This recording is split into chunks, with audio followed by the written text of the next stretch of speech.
ሰላም ጤና ይስጥልን። ውድና የተከበራችሁ የገጻችን ቤተሰቦች እንዴት ናችሁ? ሁሉ ሰላም? እኔ ያለው እናቶች እንዴት ናችሁ? እኔ ደህና ነኝ። ዛሬ ማስክ አይደለም ይዤላችሁ የመጣሁት እና በሌላ ለየት ባለ ነገር መጥቻለሁ። እኔ ስለ ውበት የሚናገር መጽሐፍ አለኝ፣ ግን በጣም ረጅም ዓመት ስለሆነው ትንሽ ተቀዳዳል፣ ያው ልጆችም ስለሚነካኩት እና ዛሬ ከዚህ ላይ ትንሽ እኔም ጥቅም ካገኘሁበት ነገር ለእናንተም ላካፍላችሁ ነው የወደድኩት። እንግዲህ ያው የኔ ታይፕ ባይሆንም ደረቅ ቆዳ ላላችሁ ሰዎች ትንሽ ነገር የሚለውን ነገር ላካፍላችሁ ብዬ ነው። ፍሬሽሬት የፍሬሽሬት ጭማቂው በውስጡ የሚይዛቸው ኮምፓውንድ አብዝቶ ይይዛል ይላል እና በመሆኑም የቆዳ ድርቀትን ይከላከላል። ፍሬሽሬት ቅጠልን ለሁለት በመስበርና ፈሳሹን በመጠቀም ፊታችንን ከታጠብን በኋላ ማሳጅ ማድረግ፣ ማሸት እና ትንሽ አቆይተን ደረቅ ሲል እሱን መታጠብ። ከዛ ይሄ ድርቀትን በጣም ይከላከላል ይላል እና ሁለተኛ ደግሞ አቮካዶ ደግሞ በውስጡ ቫይታሚን ሲ፣ ኤ እንዲሁም ኬ እና ፎሊክ አሲድ፣ ማግኔዚየም፣ ፖታሲየም በመያዙ የቆዳ ጤንነትን ይጠብቃል። ቫይታሚን ኤ የቆዳ ለጊዜው መሸብሸብን ይከላከላል። አቮካዶ የቆዳ ድርቀትን በመከላከል ከፍተኛ ጠቀሜታ በውስጡ ኦሜጋ ስሪ ፋቲ አሲድ እና አብዝቶም ደግሞ አቮካዶ መጠቀም ከፈለጋችሁ እና ማዘጋጀት ከፈለጋችሁ ደግሞ የታጠበ ንጹህ አቮካዶ በመውሰድ በደንብ በማሸት በመቀጠልም ፊት ላይ በመቀባት ለግማሽ ሰዓት ከቆዩ በኋላ በንጹህ ውሃ መታጠብ የቆዳ ውበትንና ልስላሴን ይጠብቃል ይላል እና ሶስተኛ ደግሞ ያው እናንተ ደረቅ ቆዳ ታይፕ ላላችሁ ሰዎች ደግሞ ሶስተኛ የሚሆነው ሙዝ ነው የሚለው። ሙዝ ቆዳ እንዲለሰልስና ደማቅ ወይም የፈካ ለው እንዲሆን ያደርጋል ይላል እና አዘገጃጀቱ ደግሞ ሙዝ መጠቀም ከፈለጋችሁ በደንብ የበሰለ ሙዝ ወስዶ ትንሽ ስኳር በመጨመር ማዋሃድ፣ በመቀጠልም ፊትን መቀባት ለ30 ደቂቃ በመጠበቅና በመታጠብ ደረቅ የሆነ ፊትን የቆዳን የለሰለሰና ያማረ እንዲሆን ያደርጋል ይላል እና እነዚህ ሶስት ነገሮችን ቤት ውስጥ ያደረጋችሁ ደረቅ ቆዳ ያላችሁ ሰዎች እነዚህ ሶስት ነገሮችን ተጠቀሙ። አሁን ደግሞ እንግዲህ እንደኔ አይነት ወዛማ ፊት ያላችሁ ደግሞ መጽሐፉ ምን ይላል የሚለውን ወዛማ ፊት ላላችሁ ሰዎች ደግሞ ፈልጌ እሱን ደግሞ ለእናንተ ሶስት ነገሮችን ላምጣላችሁ። እንግዲህ ደግሞ አሁን ወደ ወዛማ ቅባታማ የሆነ ፊት ያላችሁ ታይፕ ቆዳ ላላችሁ ነው የምነግራችሁ። እነዚህ ደግሞ የሚሆነው በቀላሉ ቤት ውስጥ የሚገኝ የፊት ማስክ አዘገጃጀት ነው የሚለው እና ሁለት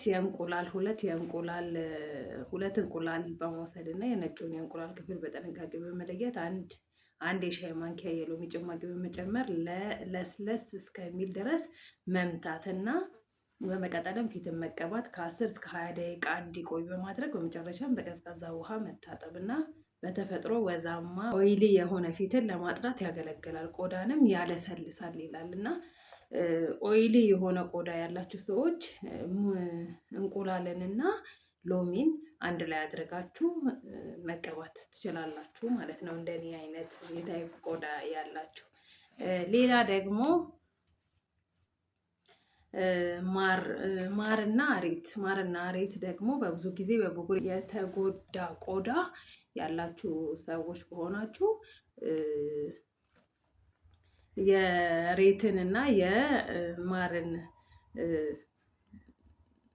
ማስክ መጠቀም ትችላላችሁ ማለት ነው። 1 የሻይ ማንኪያ ማር በመውሰድ ከ2 የሻይ ማንኪያ የሬት ጭማቂ ጋር በመቀላቀል በመቀጠልም ፊትን መቀባትና ለ10 ደቂቃ ያህል በፊት ላይ እንዲቆዩ ማድረግ፣ በመጨረሻም ለብ ባለ ውሃ መታጠብ። ለብ ባለ ውሃ ነው የምትታጠቡት እና ለብ ባለ ውሃ መታጠብ በመሆኑም እብጠትንና ቅላቱን ይቀንሳል። ማር ደግሞ ባክቴሪያን ያስወግዳል።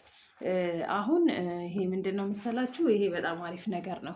ብጉር ያለባችሁ ሰዎች ምንድን ነው የምታደርጉት? ማር እና ሬት አድርጋችሁ ፊታችሁን መቀባት ማለት ነው። ከዛ በኋላ ለብ ባለ ውሃ እንትን ማለት መታጠብ።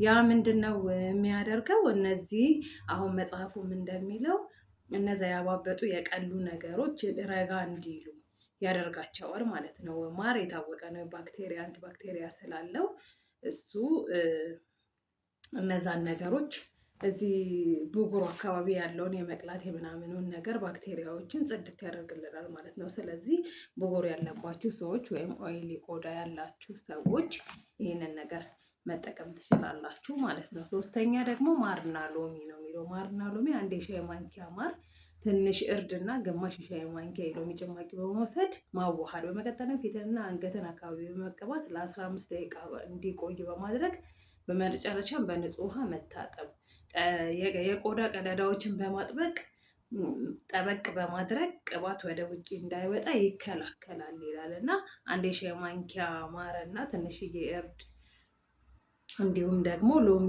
ትንሽ በማድረግ እነዚህ ነገሮች ለቤት ውስጥ መጠቀም ትችላላችሁ ማለት ነው። እና ይሄ ቀላል ነገር ነው። ብቻ ግን የቆዳችሁን ታይፕ